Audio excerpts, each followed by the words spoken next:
नमस्कार शेतकरी बांधवांनो, मी ज्ञानेश्वर दौड पीक पाणी या युट्यूब चॅनलमध्ये तुम्हा सर्व शेतकरी बांधवांचं मी पुन्हा एकदा स्वागत करतो।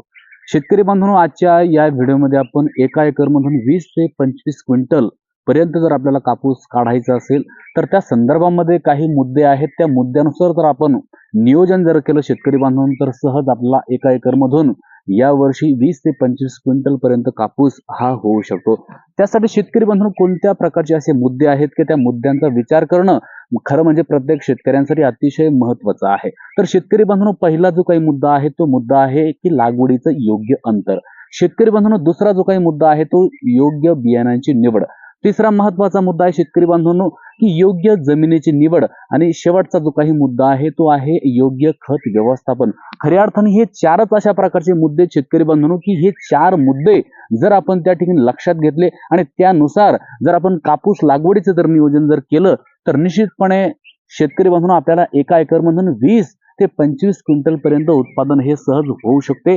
त्यासाठी कशा प्रकारचं नियोजन आपल्याला करायचं आहे ते समजून घेण्यासाठी व्हिडिओ तुमच्यासाठी अत्यंत महत्त्वाचा आहे। त्यामुळे व्हिडिओ शेवटपर्यंत नक्की समजून घ्या, व्हिडिओला कुठेही स्किप नका करू। आणि अजूनही तुम्ही जर आपलं पीक पाणी हे युट्यूब चॅनल जर सबस्क्राईब केलं नसेल मित्रांनो तर नक्की करून ठेवा आणि हा व्हिडिओ जास्तीत जास्त शेतकऱ्यांपर्यंत शेअर करा। तर शेतकरी मित्रांनो, मी सांगितलं की आपल्याला एका एकरमधून सहज 20 ते 25 क्विंटल पर्यंत कापूस उत्पादन होऊ शकतं। तर त्यासाठी जे काही मी तुम्हाला मुद्दे सांगितले ते मुद्दे आपल्याला लक्षात घेणं गरजेचं आहे आणि त्या अनुषंगाने नियोजन करणं गरजेचं आहे। आता पहिला जो काही मुद्दा आहे की लागवडीचं योग्य अंतर। शेतकरी बांधवांनो, हा जो काही मुद्दा आहे हा सर्वात महत्त्वाचा मुद्दा आहे की ज्याप्रमाणे जर आपल्याला एखादं घर बांधायचं असेल, घर उभारायचं असेल आणि त्यासाठी पाया हा महत्त्वाचा आहे। कारण पाया जर आपण बांधला नाही तर तुम्ही त्या ठिकाणी एक जरी बिल्डिंग जर बांधली, दोन जरी बांधली तर त्या ठिकाणी ती बिल्डिंग कोसळू शकते। जर पाया जर मजबूत असेल तुमच्या घराचा तर तुम्ही 1 2 3 4 कितीही जरी मजले जर घर बांधलं तरी मात्र ते घर कोसळू शकत नाही।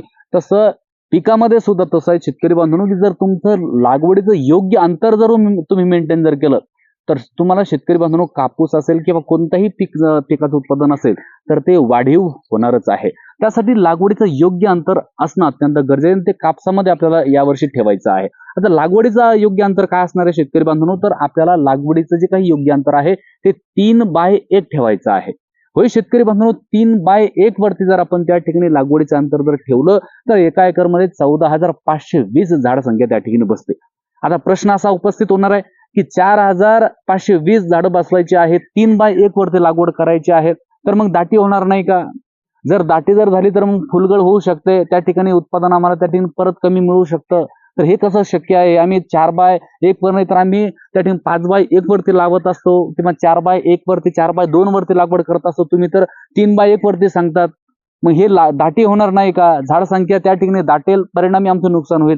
तर शेतकरी बांधवांनो, याचं उत्तर असं आहे 3/1 वर जर आपण कापूस लागवड जर केला तर आपल्याला त्या ठिकाणी ज्या झाडाची गळफांदी जी आहे तर ती गळफांदी काढायची आहे, वरती शेंडा त्या ठिकाणी कट करून घ्यायचा आहे। जर तुम्ही गळफांदी जर कट जर केली किंवा गळफांदी न कट करता जर एक 50व्या 60व्या दिवशी जर त्या ठिकाणी जर तुम्ही लिओसिन किंवा कल्टर वगैरे जर फवारलं तर शेतकरी बांधवांनो त्याची अतिरिक्त होणारी वाढ त्या ठिकाणी थांबते। त्यामुळे तुमचा जे काही दाटण्याचा जो काही प्रश्न आहे तर तुमचं शेत त्या ठिकाणी दाटत नाही। त्यामुळे जर गळफांदी जर कट केली, शेंडा जर उडवला, एक कमरा एवढी जर तुमची सरकी जर झाली तर प्रश्न त्या ठिकाणी तुमचा मिटून जाणार आहे। त्यामुळे शेतकरी बांधवांनो, तुमचं लागवडीचं अंतर मेंटेन असणं, लागवडीचं अंतर कमी असणं तुमच्या उत्पादनामध्ये भर वाढवणार आहे। त्यामुळे लागवडीचं योग्य अंतर 3/1च तुम्ही या वर्षामध्ये ठेवा। निश्चितपणे मी तुम्हाला सांगू शकतो की तुमचं उत्पादन त्या ठिकाणी जर तुम्हाला 10 क्विंटल होत असेल तर तुम्हाला डबल उत्पादन त्या ठिकाणी झाल्याशिवाय राहणार नाही। शेतकरी बांधवांनो, आता त्यासोबतच जो काही नंबर 2चा मुद्दा आहे की योग्य बियाणांची निवड। आता ठीक आहे, तुम्ही सांगितलं की योग्य लागवडीचं अंतर असलं पाहिजे, म्हणजे 3/1 वरती आपण कापूस लागवड केला पाहिजे, पण त्यासाठी काही वाणं असे आहेत की त्या 3/1 वर नुसारच आपल्याला त्या ठिकाणी त्या वाणांची निवड करणं गरजेचे आहे। मग कोणत्या अशा प्रकारचे वाण आहेत की आम्ही त्या वाणाची निवड करू शकतो? तर शेतकरी बांधवांनो, जे काही पहिलं वाण मी तुम्हाला सांगणार आहे ते म्हणजे राशी 779, राशी स्विफ्ट, त्यानंतर अजितचं 05, त्यानंतर अजित 155, त्यानंतर तुळशीचं कबड्डी किंवा मग जे काही एटीएम आहे शेतकरी बांधवांनो ते एटीएम, अशा प्रकारचे जे काही वाण आहेत तर ते वाणांची आपल्याला निवड करायची आहे। आता मी हे वाण तुम्हाला का सांगितले? तुम्हाला राशी 659 का नाही सांगितला? तुम्हाला सुपर कॉट मी का नाही सांगितला प्रभात सीडचा? तुम्हाला हेच मी वाण का सांगितले? कारण शेतकरी बांधवांनो, आपलं जे काही अंतर आहे ते अंतर आहे 3/1 वरती आणि हे जे काही मी तुम्हाला वाण सांगितले, हे वाण आहे लवकर येणारं वाण, कमी पावसामध्ये तग धरणारं वाण, रोग प्रतिकारक शक्तीने मजबूत असणारे वाण आहे. दिवाळीच्या आतमध्ये कापूस घरामध्ये येतो, जेणेकरून दुबार पेरणी आपल्याला करता येते. हरभरा असेल किंवा अन्य जे काही पीक असेल ते आपल्याला घेता येतं. म्हणून या अंतरानुसार शेतकरी बांधवांनो, आपण या वर्षामध्ये किंवा या पेरणीच्या वेळी आपण या बियाण्यांची निवड केलेली आहे कापसाच्या. त्यामुळे शेतकरी बांधव योग्य बियाण्याची निवड करणं सुद्धा आपल्यासाठी अत्यंत महत्वाचं आहे.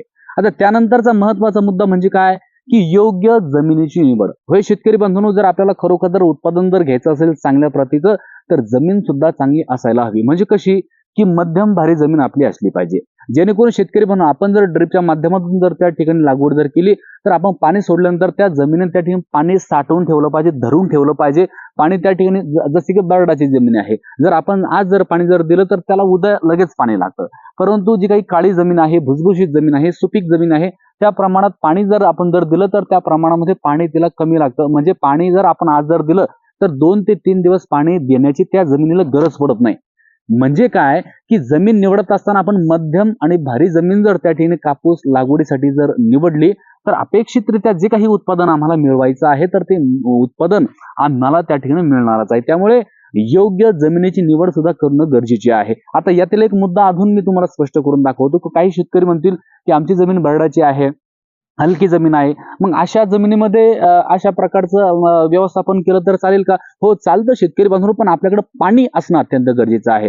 ठीक आहे, तुमच्याकडे बरडाची जमीन असेल, लाल मातीची जमीन असेल, तरी देखील काही अडचण नाहीये. अशा प्रकारच्या जमिनी सुद्धा जास्त उत्पादन देतात, परंतु पाण्याची त्याला ताण नाही पडला पाहिजे. तुमच्याकडे पाणी व्यवस्थापन पाहिजे, पाणी तुमच्याकडे मुबलक प्रमाणामध्ये पाहिजे, तर मग चालतं. कारण यावर्षी अल निनो आहे आणि अल निनोमुळे त्या ठिकाणी पाऊस त्या ठिकाणी कमी प्रमाणात होऊ शकतो, असं त्या ठिकाणी जे काही तज्ज्ञ आहेत तर त्यांचं सांगणं आहे.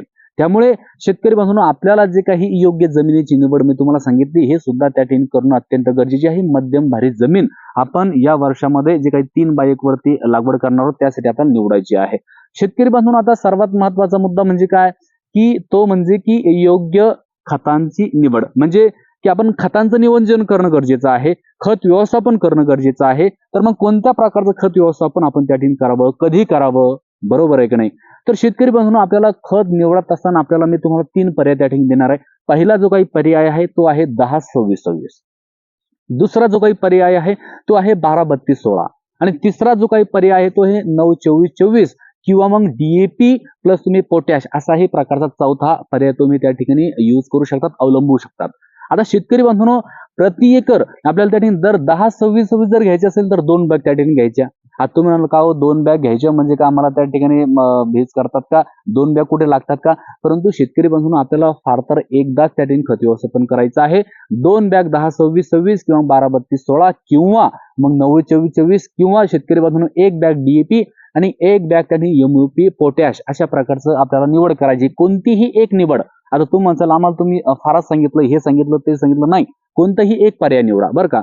तर शेतकरी बांधवांनो 2 बॅग सांगितले आणि त्यासोबत आपल्याला सूक्ष्म अन्नद्रव्याची किट लागणार आहे 25 किलोची. जर एवढं जर शेतकरी बांधवांनो आपण जर त्या ठिकाणी जर केलं, तर निश्चितपणे त्या ठिकाणी जे काही आम्ही अगोदरच्या स्टेप केलेल्या आहेत, जमिनीची निवड केली, त्यानंतर योग्य बियाण्याची निवड केली, त्यानंतर शेतकरी बांधवांनो योग्य अंतर आपण त्या ठिकाणी ठेवलं आणि खत व्यवस्थापन सुद्धा आपण व्यवस्थित जर केलं, तर निश्चितपणे आय गॅरंटी शेतकरी बांधवांनो आपल्याला 20 ते 25 क्विंटल कापूस हा 100% होणारच आहे. आणि आता जे काही नियोजन आहे, पाणी व्यवस्थापन असेल किंवा मग फवारणी व्यवस्थापन असेल किंवा बोंडअळी नियंत्रण असेल, तर ते तर आपण त्या ठिकाणी करतोच आहे. त्याची व्हिडिओ मी तुम्हाला पुढे भविष्यात देणारच आहे. हे काही विशेष महत्वाचं नाहीये, हे महत्वाचं आहे, परंतु हे 4 मुद्दे जे काही आहे, हे 4 मुद्दे लक्षात घेऊन जर आपण त्या ठिकाणी शेती जर केली कापसाची, तर निश्चितपणे शेतकरी बांधवांनो आपण त्याने फवारणी करतो, तर आपल्याला 15 दिवसाला त्याने फवारणी करायचीच आहे. एरवी करतोच आम्ही, आपल्याला पाणी द्यायचं आहे, ते पाणी आम्ही देतोच आहे, त्याबद्दल काही अडचण नाहीये. खुरपणी आम्ही त्या ठिकाणी करतोच आहे, बरोबर आहे की नाही? परंतु हे जे काही अंतर आहे, म्हणजे आम्ही जर अंतर जर त्या ठिकाणी हुकवलं, 4 बाय 1चं अंतर केलं, यावर्षी अल निनो आहे आणि त्या ठिकाणी लॉंग ड्युरेशनचं वाण लावून ठेवलं, तर त्या ठिकाणी चूक होऊ शकते. त्यामुळे योग्य लागवडीचं अंतर, त्यानंतर योग्य बियाण्याची निवड, त्यानंतर योग्य जमिनीची निवड आणि खत व्यवस्थापन, अशा प्रकारे हे 4 मुद्दे जर आपण लक्षात ठेवून जर त्या ठिकाणी यावर्षी कापूस लागवड जर केला, तर निश्चितपणे शेतकरी बांधवांनो आपल्याला 20 ते 25 क्विंटल पर्यंत कापूस हा होऊच शकतो आणि होणारच आहे. फक्त नकारार्थी जी काही मानसिकता आहे ती नकारार्थी मानसिकता शेतकरी बांधवांनी वगळणं गरजेचं आहे. कारण आज काय झालं की आम्ही जर म्हटलं की 20-25 क्विंटल कापूस होऊ शकतो, फक्त अशा अशा प्रकारचं नियोजन करा. तुम्ही 3 बाय 1 वरती लागवड करा, गळफांदी कट करा, त्यानंतर शेंडा कट करा, एक तुमची कमरा एवढी सरकी झाली तर, आणि तुम्हाला काय नाही फक्त 40 बोंडांची अपेक्षा ठेवा, बोंड वजनदार बनवा, त्या ठिकाणी बनतच आहे त्या ठिकाणी. तर अशा प्रकारचं जर आपण एखाद्या व्यक्तीला जर म्हणतो तर का हो काही सांगतात का तुम्ही, असं कुठं झालं का, म्हणजे ती व्यक्ती कशावर अवलंबून आहे किंवा मग त्यांची मानसिकता काय झालेली नाही. एका एकर म्हणून आम्हाला फक्त 10 क्विंटल कापूस मिळवायचा, बस संपलं. अरे पण असं कसं, जर आपण जर 10 क्विंटलचा अपेक्षा जर त्या ठिकाणी विचार जर करू तर मग उत्पादन मात्र आम्हाला त्याने जास्त होणार नाहीये. त्यामुळे एकरामधून 20 ते 25 क्विंटल पर्यंत उत्पादन मात्र आम्हाला सहज त्या ठिकाणी मिळवता आलं पाहिजे. या अनुषंगानं आपण जर त्या ठिकाणी तयारी जर केली, व्यवस्थापन जर केलं, तर सहज आपल्याला उत्पादन शेतकरी बंधू होऊ शकतं. त्यामुळे मी सांगितलं की अशा अशा प्रकारचं नियोजन तुम्ही करा. लागवडीचं योग्य अंतर, योग्य बाणांची निवड, त्यानंतर त्या ठिकाणी योग्य जमिनीची निवड आणि खत व्यवस्थापन, अशा पद्धतीने तुम्ही निवड त्या ठिकाणी शेतकरी बांधवांनी यावर्षी करा. तर उत्पादनामध्ये तुम्हाला यावर्षी वाढ झालेली पाहायला मिळणारच आहे. शेतकरी बांधवांनो, माहिती कशी वाटली? माहिती जर आवडली असेल तर आपल्या पीक पाणी युट्यूब चॅनलला सबस्क्राईब करा आणि हा व्हिडिओ जास्तीत जास्त शेतकरी बांधवांपर्यंत शेअर करा. पुन्हा एकदा नवीन व्हिडिओमध्ये भेटू. तोपर्यंत नमस्कार, धन्यवाद.